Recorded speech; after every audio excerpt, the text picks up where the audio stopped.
को शांति, करुणा और मैत्री का संदेश देने वाले महाकारुणिक भगवान बुद्ध एवं भारत देश में दोबारा फिर से भगवान बुद्ध के सद्धम्म को वापस लेकर के आने वाले परम पूज्य बोधिसत्व डॉक्टर बाबा साहब अम्बेडकर, इनको मेरा कोटि कोटि नमन है। आप सभी साथियों को नमो बुद्धाय, मैत्रीपूर्ण जय भीम। आज हम जानेंगे दानों में सबसे श्रेष्ठ दान क्या होता है। एक बार भगवान बुद्ध राजगृह में विहार कर रहे होते हैं।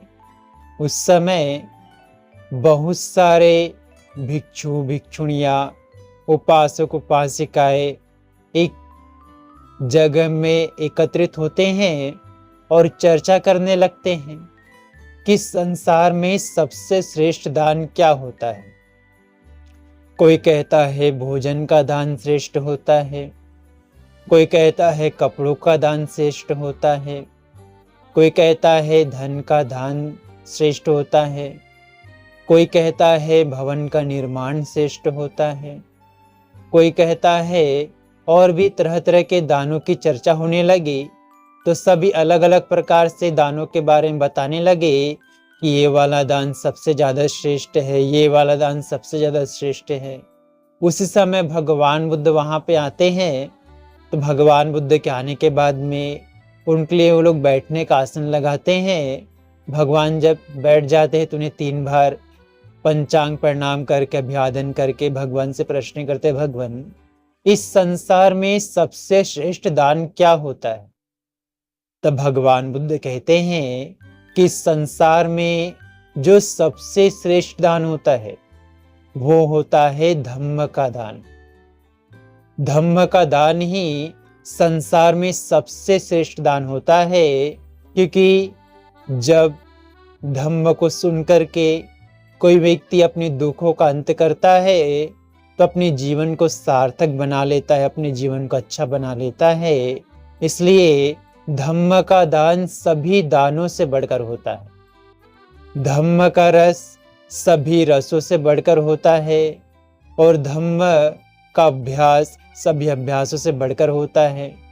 कि जब धम्म प्राप्त होता है तो मनुष्य धम्म का अनुसार आचरण करने लगता है, जीने लगता है और जी करके अपने जीवन का कल्याण करता है, मंगल करता है और अपने साथ साथ औरों का भी मंगल करने लगता है, औरों का भी कल्याण करने लगता है। क्योंकि धम्म को ग्रहण करके कोई भी व्यक्ति एक अच्छा इंसान बनता है, शीलवान सदाचारी नेक इंसान होता है और उसी प्रकार से औरों के मंगल की भी कामना करते हुए उन्हें भी शीलवान सदाचारी अच्छा इंसान बनाता है और मनुष्य धम्म को प्राप्त कर अपने सारे दुखों का अंत कर लेता है।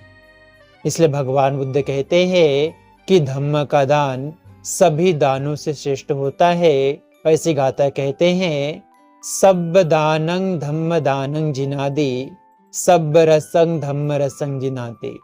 सभी दान श्रेष्ठ है, लेकिन जो धम्म का दान होता है वो सभी दानों से बढ़कर होता है, सभी दानों से श्रेष्ठ होता है। आप सभी लोगों ने बड़ी श्रद्धा पूर्वक भगवान बुद्ध के धम्म को सुना। इसलिए भगवान बुद्ध उनके धम्म और संघ के प्रभाव के तेज से आपके परिवार के प्रत्येक सदस्य के जीवन का हर एक पल सुखपूर्वक बीते, प्रसन्नता पूर्वक बीते, मंगलमय हो, कल्याणमय हो। आप सभी सुखी रहे, आप सभी स्वस्थ रहे, आप सभी खुश रहे, आप सभी को सुख शांति और सुकून प्राप्त हो जाए। भवतु सब मंगलं रक्षन्तु शब्द देवता, सब बुद्धानुभावेन सदा शुद्धि भवन्तु ते। भवतु शब्द मंगलं रक्षन्तु शब्द देवता, सब धम्मानुभावेन सदा शुद्धि भवन्तु ते। भवतु शब्द मंगलं रक्षन्तु शब्द देवता, सब संघानुभावेन सदा शुद्धि भवन्तु ते। साधु साधु साधु।